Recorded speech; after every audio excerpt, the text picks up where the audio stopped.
Divide करें।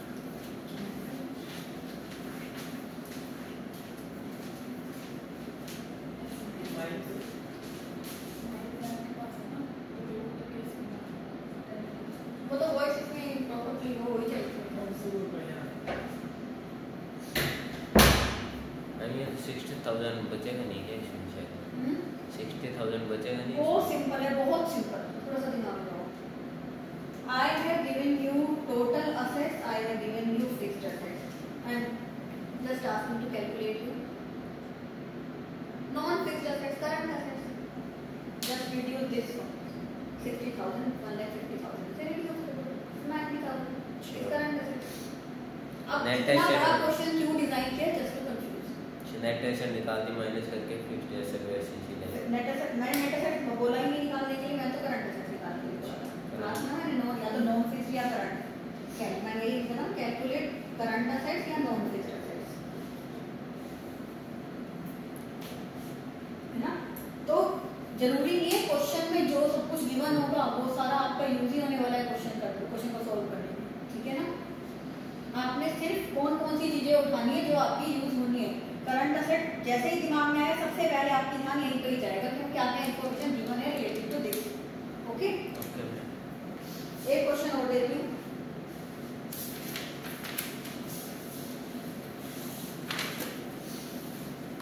Equity share capital 10,000 shares of ₹10 each,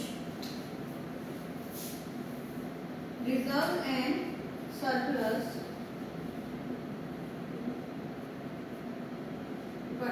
यहाँ पे मेरे को हैबिट इसकी जरूरत है ना, इसलिए वालों को पढ़ाते हैं ना। $10 कर दो, ठीक है, क्योंकि आपका डॉलर हो जाएगा। रिजर्व एंड सरप्लस $20,000, ठीक है, ठीक है। अब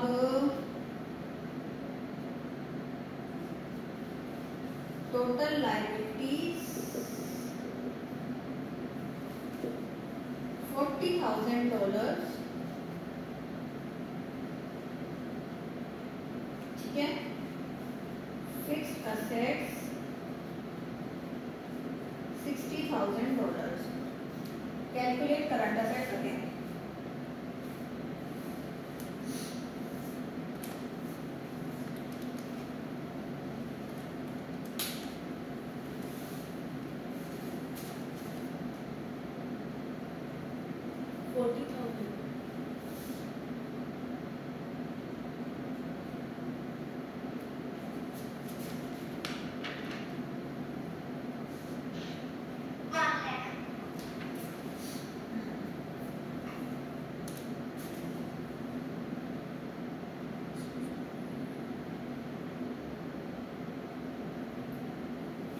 सिर्फ हॉरिजॉन्टल फॉर्मेट को ध्यान में रखते चलो बस।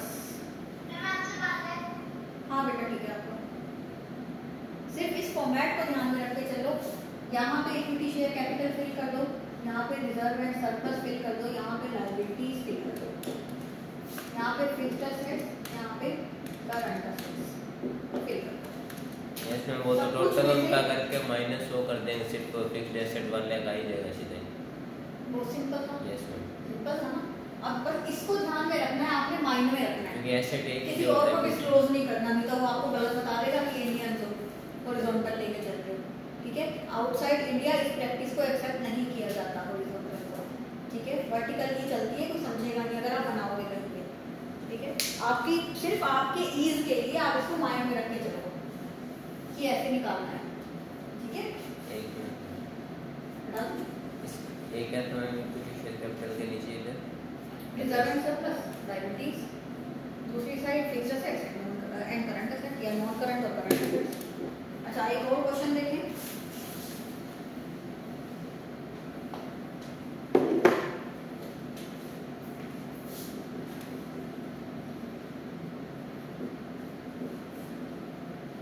$200,000 total assets,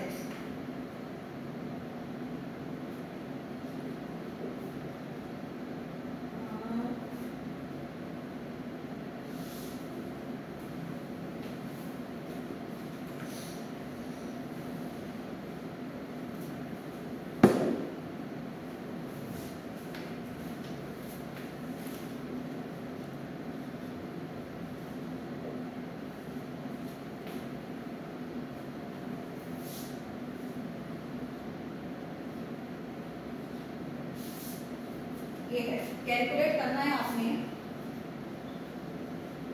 liabilities.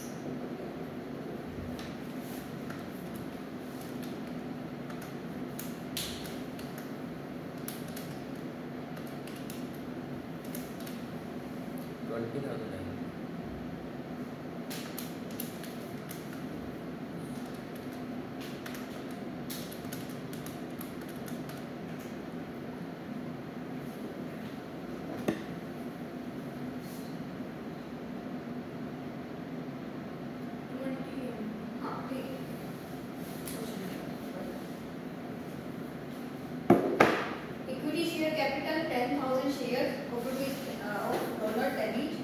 Reserve and surplus $20,000 और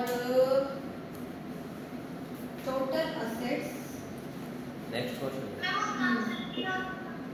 20,000 बेटा। total assets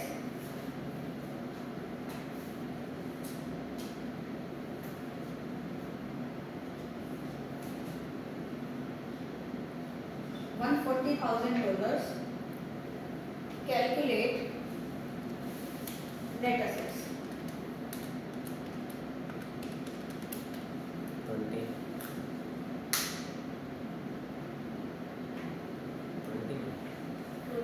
Calculate net assets. पर हम कैलकुलेट नेट एसेट्स तभी मैंने 2-3 क्वेश्चन कराने के बाद ये दिया है। जब मैंने आपको फॉर्मूला बताया था तो फॉर्मूले में हमने क्या लिखा था क्लियरली? 1,20,000 लिखा था ना, equity share capital plus reserve and surplus is equal to net assets.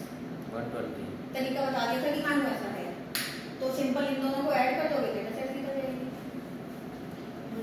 ठीक है ना करण? Yes ma'am.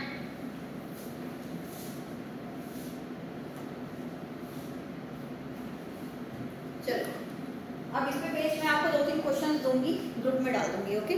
वो करके आने आपको। अब कॉन्सेप्चुअल फ्रेमवर्क में हमारा जो टॉपिक रहता है वो सिर्फ इनकम एंड एक्सपेंस की डेफिनेशन रहती है, नथिंग एल्स। बाकी सब कंप्लीट हो चुका है इसमें हमारा। ठीक है, देखो व्हाट इज इनकम। इनकम, जब भी कोई इनकम रिकॉग्नाइज की जाएगी उसका सेकंड इफेक्ट क्या होगा ये तो आपको पता है ना। जर्नल एंट्री अकाउंट्स का स्टार्टिंग यही है, डबल एंट्री सिस्टम।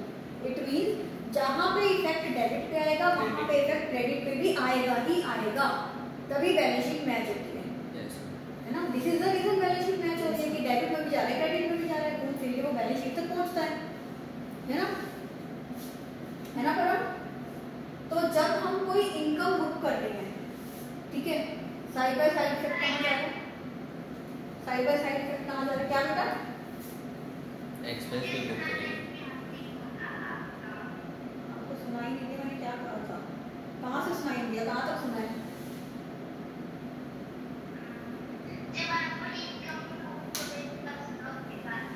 देखो जब भी हम कोई इनकम रिकॉग्नाइज करेंगे, ठीक है, उसका सेकंड इफेक्ट एक जगह जाएगा। कोई भी एंट्री करेंगे, चाहे इनकम करें चाहे एक्सपेंस करें, कोई भी एंट्री हम करेंगे उसका सेकंड इफेक्ट कहीं ना कहीं जाएगा। ठीक है, जब इनकम रिकॉग्नाइज या डी रिकॉग्नाइज हो गया, इनकम का इफेक्ट कहां कहां जा सकता है? जब इनकम को रिकॉग्नाइज किया जा रहा है तो असेट रिकॉग्नाइज होगी। असेट रिकॉग्नाइज क्या बेटा? जब इनकम को रिकॉग्नाइज किया जा रहा है तो असेट भी रिकॉग्नाइज की जाएगी। असेट इंक्रीज होगी तभी इनकम आएगी। लाइक इनकम है, किसी ने हमें रेंट देना है, ठीक है, मिस्टर ए ने हमें रेंट देना, एंट्री हो जाएगी a debit to rent. Income recognize हुई ना, और साथ में क्या रिकॉग्नाइज हुआ? असेट। ए हमारा डेटर बन गया। ठीक है, या फिर इनकम रिकॉग्नाइज होगी तो क्या होगा? लायबिलिटीज डी रिकॉग्नाइज हो जाएंगी। समझ रहे हो? लायबिलिटीज को डिक्रीज कर देंगे। ठीक है, तब रिकॉग्नाइज होगी इनकम। ये हो गया हमारा इनकम की डेफिनेशन। Yes sir. ठीक है, देन हमारी डेफिनेशन आती है एक्सपेंसेस की।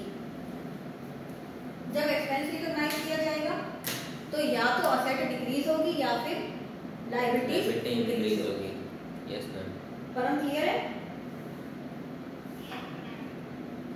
तो सिंपली डेफिनेशन लिख लो। इनकम की डेफिनेशन है इंक्रीजिंग इन असेट्स और डिक्रीजेस इन लायबिलिटीज। इनकम की इनकम की इंक्रीजेस इन असेट्स और decreases in liabilities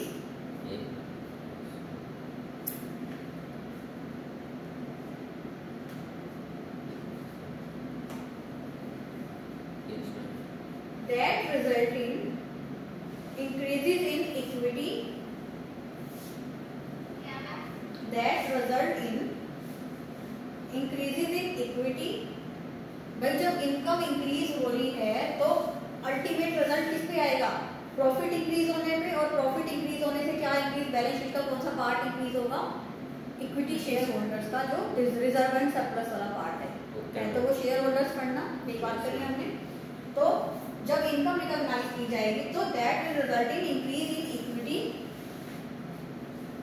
other than those relating to contributions from equity participants। मैं रिजल्ट इन इक्विटी के बाद एक बार रिपीट करना। रिजल्ट इन इक्विटी के बाद रिपीट करना। Result in equity other than those relating to contributions from equity participants। contributions relating to contributions from equity participants। एक बार ना इस वाली डेफिनेशन की पिक क्लिक करके आपको भेजिएगा। ओके,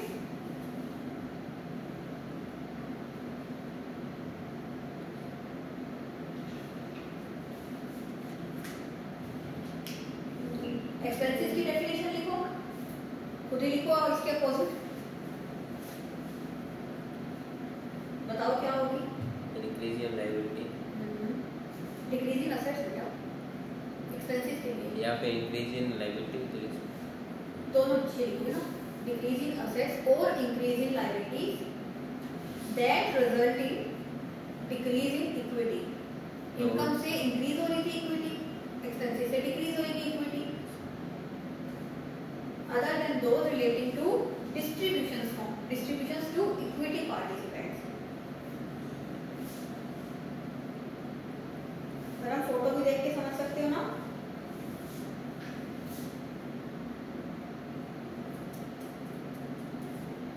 अदर देन दोज के बाद क्या है ma'am? Other than those relating to distributions to equity participants.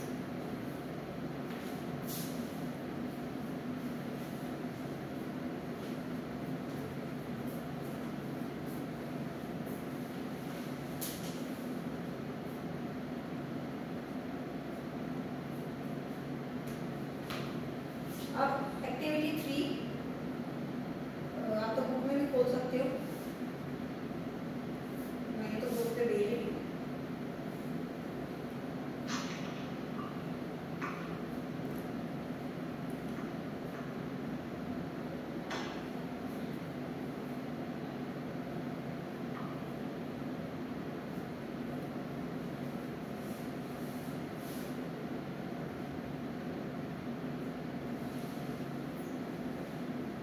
इतना क्लियर है?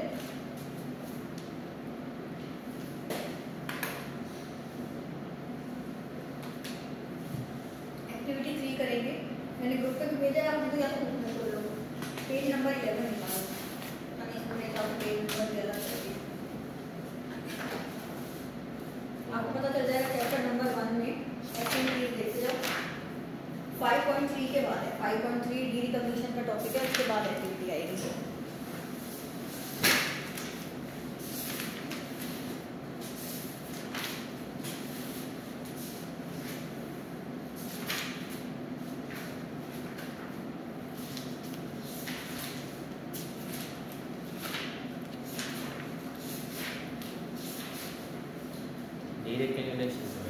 डी रिकॉग्निशन के बाद आएगी एक्टिविटी 3 है ना। हाँ ये वाली, ये हमारी अभी कल भी रह रही है। पर हम आपको उसमें क्लियर है फोटो में? देखो रीड करो। Consider the following situation. कि हमें बताना है कि हमें रिकॉग्नाइज करना है या नहीं करना। जैसे हमने असेट्स और लायबिलिटीज के केस में करा था ना, हमने देखा था कि प्रेजेंट ऑब्लिगेशन, लायबिलिटीज के केस में हमने देखा था ऑब्लिगेशन है या नहीं है, कंट्रोल है या नहीं है, इकोनॉमिक रिसोर्स चाहने वाला है या नहीं है ना साक्षी। और असेट्स के केस में हमने क्या क्या देखा था कि पास्ट इवेंट पे बेस्ड है या नहीं है, और क्या था कंट्रोल और अगेन इकोनॉमिक रिसोर्स, यही तीन बातें हुई थी। ऐसे ही अब यहाँ पर हमें रिकॉग्निशन की बात करनी है। रीड करो, consider the following situations. Number 1, company A reports under IFRS accounting standards and provides a training programme for all of its members of staff. Training provide करें, ठीक है, बताओ रिकॉग्नाइज करेंगे या नहीं करेंगे?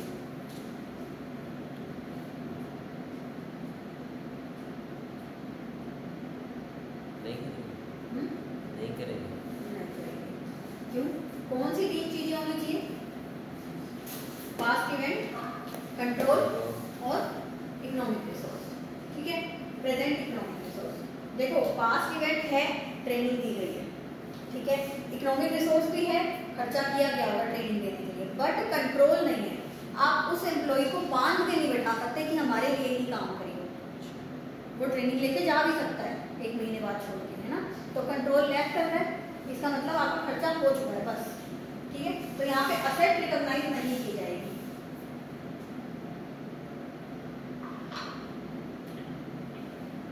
ठीक है, नेक्स्ट रीड करो।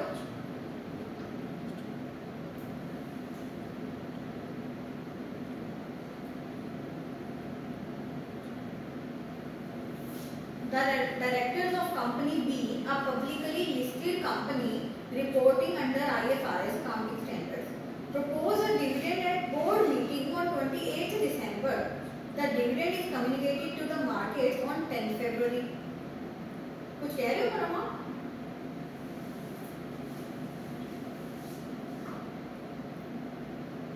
The dividend is communicated to the market on 10th February after the financial statements for the year ended 31st December have been prepared. 31st December को प्रिपेयर हुए थे अकाउंट स्टेटमेंट, उससे पहले डायरेक्टर्स ने dividend propose कर दिया था। क्या हमें बुक करना चाहिए, रिकॉर्ड करना चाहिए? yes, क्या ऑब्लिगेशन आ गई? yes, डायरेक्टर्स के प्रपोज करने से ऑब्लिगेशन नहीं आती। डायरेक्टर्स अपना डिसीजन चेंज भी कर सकते हैं, पता है। जब तक मार्केट में कम्युनिकेट नहीं किया जाता ना कि हम इतना डिविडेंड देंगे, तब तक डिसीजन चेंज भी हो सकता है, because there is no present obligation for the that specific amount. वो भी कर सकते हैं कि हम नहीं दे रहे। जब 31 दिसंबर को उनके अकाउंट्स फाइनलाइज हुए, उनको दिख रहा है कम प्रॉफिट है, नहीं दे रहे, डिविडेंड जो प्रपोज किया था कैंसिल कर दिया। कम्युनिकेट करने के बाद कैंसिल नहीं कर सकते। ऑब्लिगेशन कब क्रिएट होती है? जब डिविडेंड को बता दिया जाता है, डिक्लेयर कर दिया जाता है कि हम इतना डिविडेंड दे देंगे। ये सिर्फ मीटिंग में उन्होंने डिसाइड करा था इतना दे देते हैं, दैट इज प्रपोज्ड, ठीक है ना। वो कैंसिल भी हो सकता है, ठीक है, क्योंकि डिविडेंड प्रपोज होने के बाद आपको पता है ना कि डायरेक्टर मीटिंग होने के बाद थोड़ा सा कंपनी की एनुअल AGM का पता है, एनुअल जनरल मीटिंग। हर कंपनी की एनुअल जनरल मीटिंग होती है एक। इट मीन्स जो कंपनी के शेयर होल्डर्स होते हैं ना, share holder and the top management, जिसमें कंपनी सेक्रेटरी, चार्टर्ड अकाउंटेंट, जो CFO हो गए, CFO CEO सब बैठते हैं मीटिंग में। वहाँ पे क्या क्या डिस्कस किया जाता है? फाइनेंशियल स्टेटमेंट्स को रखा जाता है, डिविडेंड कितना देना है, ये सब कुछ डिस्कस किया जाता है। जो मेन मैटर्स हैं कंपनी के, वो सब डिस्कस किए जाते हैं। आपको पता है परम ये बात, AGM के बारे में सुना हुआ है ना, एनुअल जनरल मीटिंग। आप ट्रेनिंग करोगे अभी COE तो उसमें भी ये बहुत आएगा। सितंबर जो हमारे इंडिया में होता है, वो सितंबर की डेट आती है, तब हम कहते हैं 30 सितंबर को सारे CA पागल हो रखे होते हैं, 30 सितंबर तक मीटिंग्स क्लोज करनी सकती है। That is because of AGM की एनुअल जनरल मीटिंग 30 सितंबर से पहले होती है, बिकॉज इंडिया में क्लोजिंग कब है? 31 मार्च, अकाउंट की क्लोजिंग उसके 6 महीने के अंदर करनी होती है। बैलेंस शीट बनानी होती है ना शायद। हाँ, बैलेंस शीट तभी फाइनलाइज हो जाती है ना। एक्चुअली जो फाइनलाइज हो जाती है ना, वो क्या होती है, देखो जब आप लॉ पढ़ोगे ना, हम ही लोगों ने पढ़ा होगा, बोर्ड मीटिंग के लिए पढ़ा है, किसी ने लॉ पढ़ी अभी तक?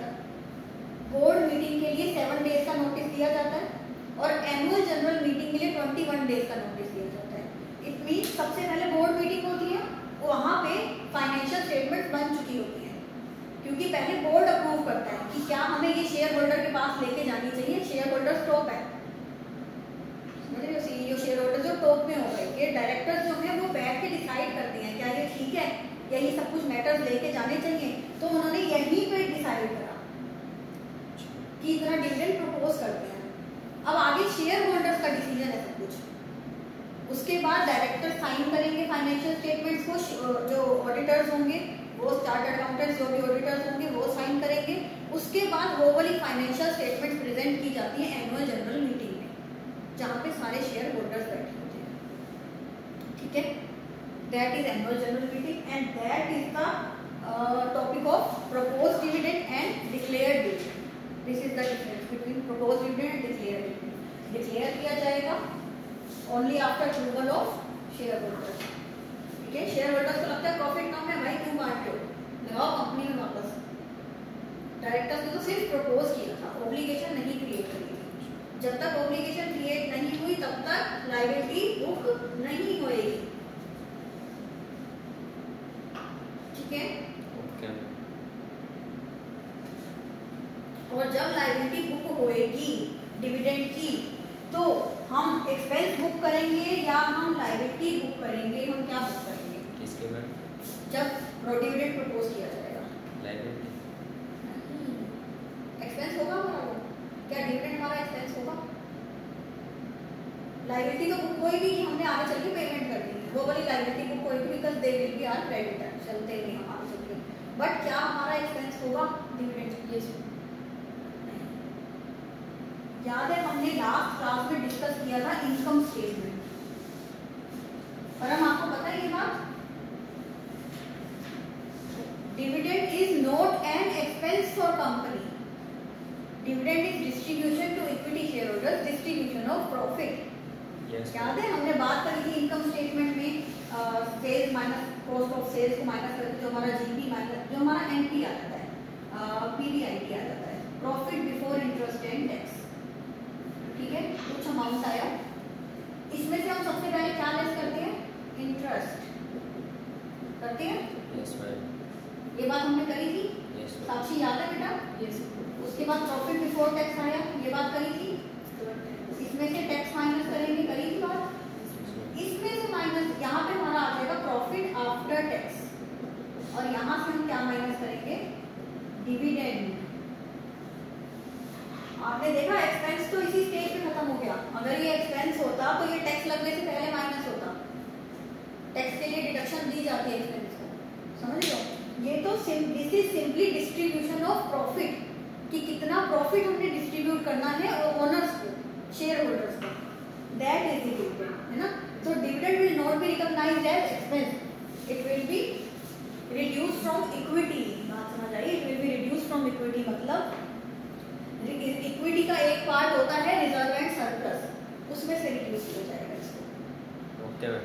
ठीक है, इक्विटी शेयर कैपिटल में से नहीं रिड्यूस किया जाएगा, कैपिटल नहीं डिडक्ट की जाएगी, बट लैंग्वेज यही लिखी जाती है because equity is total of equity share capital plus share holder plus reserve and surplus. Sakshi जब तक मैं बोल रही हूँ तब तक आप लिखोगे नहीं, जब मैं बोलूँगी लिखो तभी आप लिखोगे। ओके, बिकॉज जब मैं पढ़ा रही हूँ तो आई कॉन्टेक्ट होना बहुत जरूरी है। परम, is this clear? Yes, ma'am. बहुत इंपॉर्टेंट टॉपिक है बेटा, अच्छे से ध्यान रखना है इसको। इस पे चीजें, बहुत सारी चीजें बेस्ड आएंगी इस पे। ठीक है, dividend, again I am saying dividend is not an expense, dividend will be recognised as a reduction from equity. Equity का कौन से पार्ट में से? कैपिटल में से नहीं, इक्विटी शेयर कैपिटल में से नहीं, रिजर्व एंड सरप्लस में से, because equity is total of equity share capital plus reserve and surplus. तो रिजर्व एंड सरप्लस में से हम डिविडेंड को माइनस करेंगे, है ना, जो प्रॉफिट डिस्ट्रीब्यूट हो गया। ठीक है, और कहीं से कहीं भी एक्सपेंस बुक नहीं किया जाएगा इसको। इस बात को अच्छे से क्लियर कर लो। ठीक है परम? Yes, ma'am. तो हमारा ये वाला टॉपिक भी असेट सॉरी इनकम एक्सपेंस भी कंप्लीट हो गया है। तो हमारा ये वाला चैप्टर इसी के साथ कंप्लीट होता है। Conceptual framework.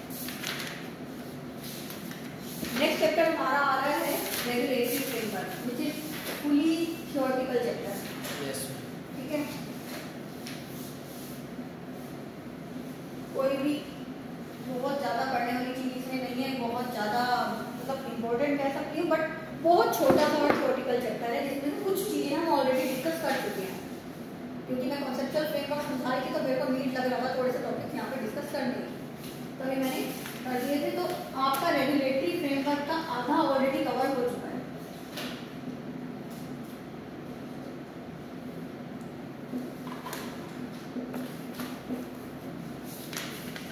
ठीक है, अब आपको क्वेश्चन बैंक भी मिली है।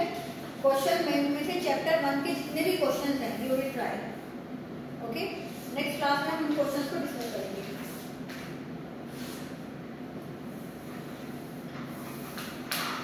आपको मिला कितना अभी परम? नो मैम, आज मिल जाएगा।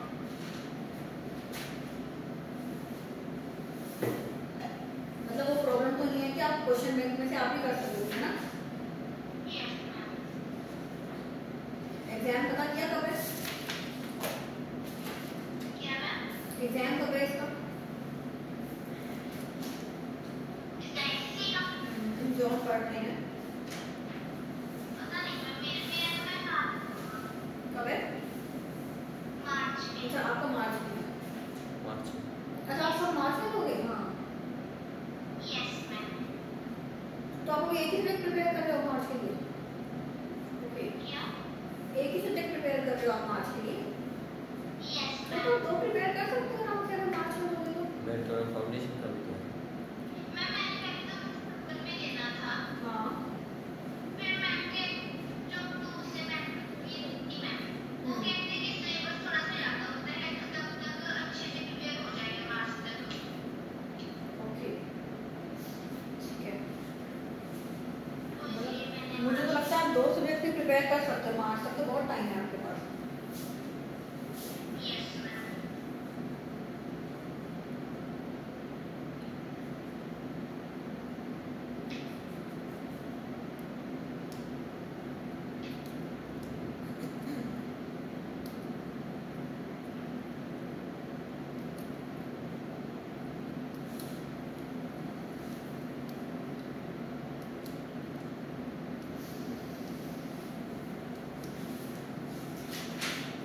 चलो रेगुलेटरी फ्रेमवर्क में आते हैं।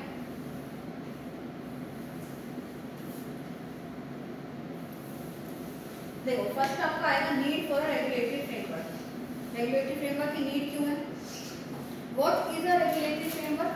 अगेन वही जो स्टैंडर्ड बताए गए हैं, इंटरनेशनल स्टैंडर्ड्स तो बताए हैं, दैट इज रेगुलेटरी फ्रेमवर्क कि आपने इस तरीके से काम करना है, इस तरीके से अकाउंट बनाना है। अब उसकी नीड क्यों है? To act as a central source of reference of generally accepted accounting practices, जिसको हम कहते हैं GAAP, GAAP, generally accepted accounting practices। ठीक है। सेकेंड हमारा आता है to designate a system of enforcement of that GAAP to ensure consistency between companies in practice, है ना? This is the main need of regulatory framework। ठीक है।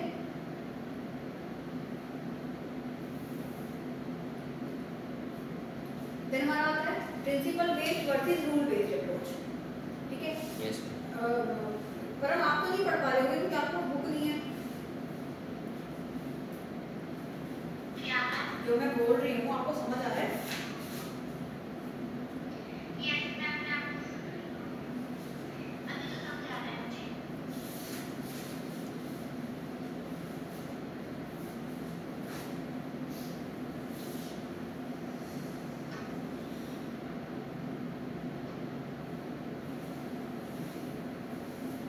Principle based versus rule based approach. देखो मैंने उसमें भेजा है IFRS accounting standards are developed using a principle based approach. This means that they are written based on definitions of elements of financial statements and the recognition and measurement principle as set out in conceptual framework for financial reporting. The principle based approach adopted by IFRS accounting standards means the IFRS accounting standards cover a wide variety of scenarios without the need for very detailed scenario by scenario guidance as far as possible. Other GAAP, for example US GAAP, are rule based, which means that accounting standard contains rules that apply to specific scenarios. समझ रहे हो? Principle based based approach and rules based approach. ठीक है, rules मतलब किसी specific situation के लिए बता दिया आपको। ठीक है, प्लस जैसे गैप होते हैं ना, gap is generally accepted accounting practices. ठीक है, अब गैप जैसे यूएस में अलग से गैप है कि यूएस की जो कंपनीज है वो उनको फॉलो करेगी।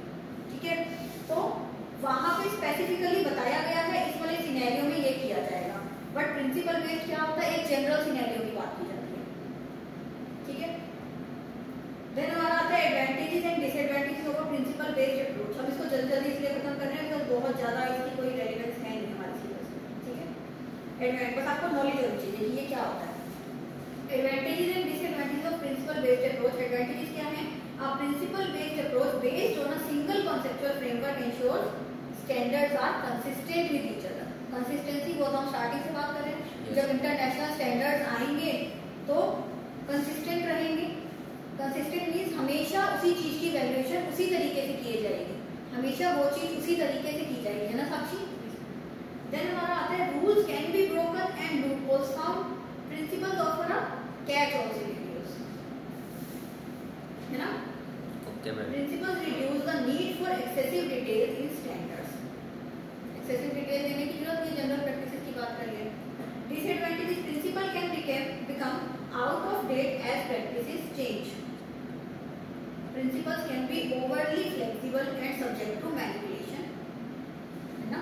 स्टैंडर्ड में स्ट्रिक्टली बता दिया जाता है ये कब प्रिंसिपल्स में जनरल अप्रोच चलती है। ठीक है, तो फ्लेक्सिबल में, ज्यादा फ्लेक्सिबल में हर बंदा अलग अलग यूज कर सकता है। ठीक है, तो मैनिपुलेशन हो सकती है अकाउंट्स बनाने में, पर हम क्लियर है। अब IFRS foundation and IASB international accounting standard board, ये बात हम कर चुके हैं पहले। व्हाट इज IFRS फाउंडेशन, जो IFRS बना रही है। The IFRS foundation is responsible for developing a single set of high quality global accounting standards. Global accounting standards है ना IFRS, yes ma'am, known as IFRS accounting standards, international financial reporting standards. IFRS accounting standards are set by International Accounting Standards Board, IASB. The IASB is an independent accounting standard setter established in April 2001. It is based in London, UK. Its predecessor, the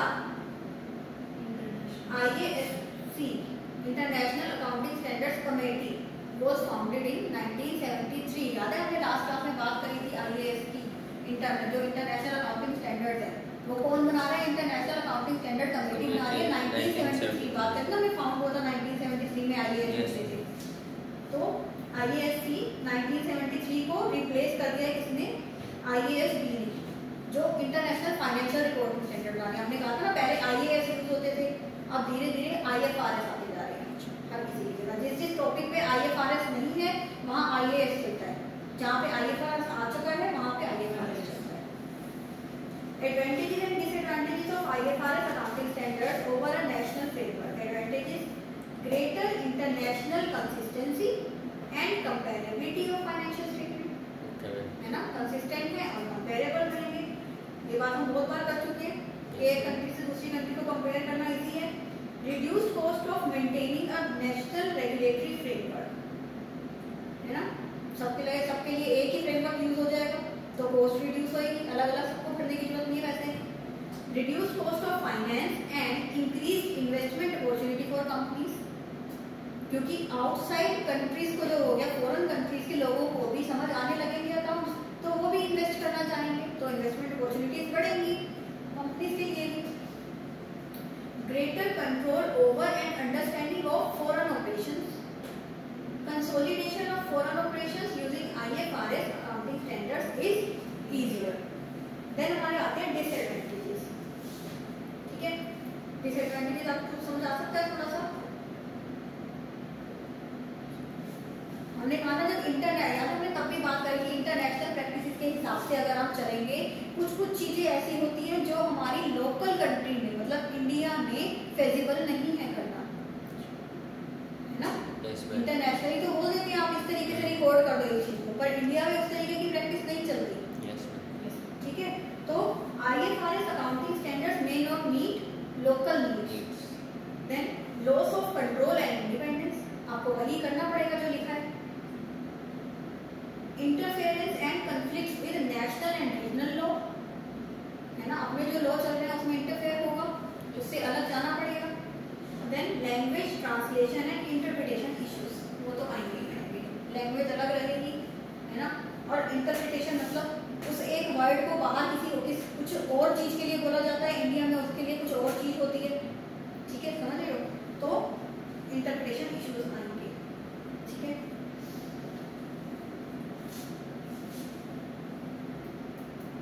अब आता है objectives क्या है, बताओ आगे की। Objective simple कि standards उन्होंने ऐसे क्रिएट करने हैं जो अंडरस्टैंडेबल हो, है ना, हाईली क्वालिटेटिव हो, ठीक है, ये सब होना चाहिए। और तो ठीक है, एक बार ये ऑब्जेक्टिव्स आप कुछ रीड करोगे, कुछ खास नहीं।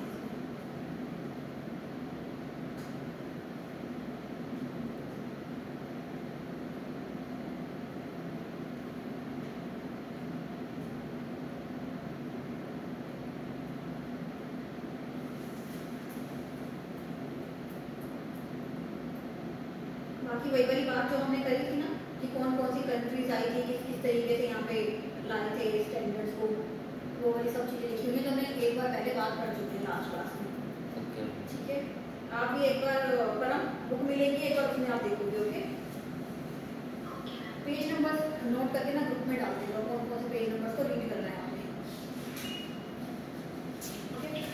26 ग्रुप में डाल दो, ला या तो नोट करते जाओ, लास्ट में इकट्ठे डाल देना। मैं भी फर्स्ट पेज पे डाल दूँ और सिर्फ रेगुलेटरी फ्रेमवर्क से डालो। हाँ, रेगुलेटरी फ्रेमवर्क के जो पेजेस आ रहे हैं ना सारे डालो।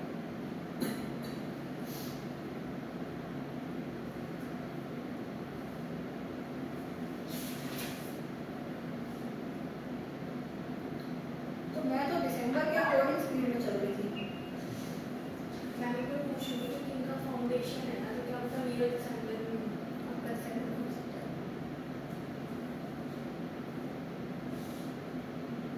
तो वीरेन का भी एक बार देखते हैं, वो भी दिसंबर में, तो हमें सिलेबस तो कवर करना है दिसंबर में।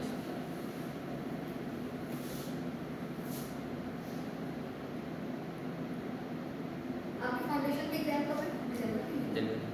दिसंबर में, जनवरी में, जनवरी में होते हैं फाउंडेशन। पढ़ाई है फाउंडेशन, मैंने कोई पढ़ाई नहीं फाउंडेशन इंटरव्यू पढ़ाई है हमेशा।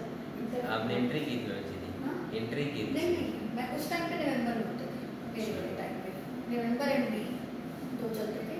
और मैंने सीए फाउंडेशन को कभी क्लासेस नहीं ली, मैंने स्टार्टिंग से सीखी। पहले 11th 12th चलती थी, फिर 11th 12th के बाद मैंने स्टार्ट की सीए इंटर, सीए फाइनल। अब फाइनल थी मेरी, इंटर और फाइनल चल रही है। कौन सा सब्जेक्ट पढ़ाते हो? अकाउंट्स मोस्ट ये दो सब्जेक्ट्स, और एसीसी में ये दो सब्जेक्ट अकाउंट्स एंड जो आपका परफॉर्मेंस मैनेजमेंट जो आएगा वो करेंगे। पेपर 5। पहले मैंने उसी का दिया था ना आपको। हाँ। यस। तो एक्चुअली वीरेन इंटरेस्टेड था फाइनेंशियल रिपोर्टिंग स्टार्ट करने से पहले हम लोग वही स्टार्ट करने का सोचे थे, परफॉर्मेंस रिपोर्टिंग स्टार्ट करेंगे।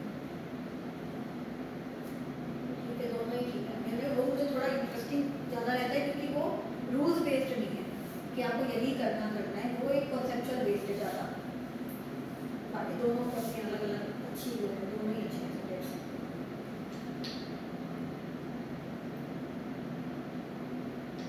ठीक है, क्लास ओवर करें क्या? क्योंकि इस टॉपिक को अगर हम स्टार्ट करेंगे तो रेगुलेटरी फ्रेमवर्क हम सस्टेनेबिलिटी रिपोर्टिंग हमें स्टार्ट करनी है, तो उसमें लगेगा टाइम हमें। तो ये मैं पढ़ाऊँगी IFRS S1 एंड S2, तो स्टैंडर्ड्स पे भी आ चुके हैं। पता है सस्टेनेबिलिटी रिपोर्टिंग क्या होती है? नेक्स्ट क्लास का जो फर्स्ट 1 आवर होगा उसमें ये चैप्टर हमारा कंप्लीट हो जाएगा। मैं बस पेज 2 ही रीड करनी। हाँ, पेज 2 जहाँ से 5th टॉपिक स्टार्ट हो रहा है, ड्यू प्रोसेस ऑफ IASB, यहाँ से मैं पढ़ाऊँगी आगे। ठीक है, 4th तक आपने कंप्लीट करके आना है, टॉपिक नंबर 4 तक, 4.8। ठीक है, उसके बाद नेक्स्ट क्लास में हम नेक्स्ट चैप्टर स्टार्ट कर सकते हैं, या फिर हम जो क्वेश्चन करके आओगे ना क्वेश्चन बैंक में से वो करेंगे।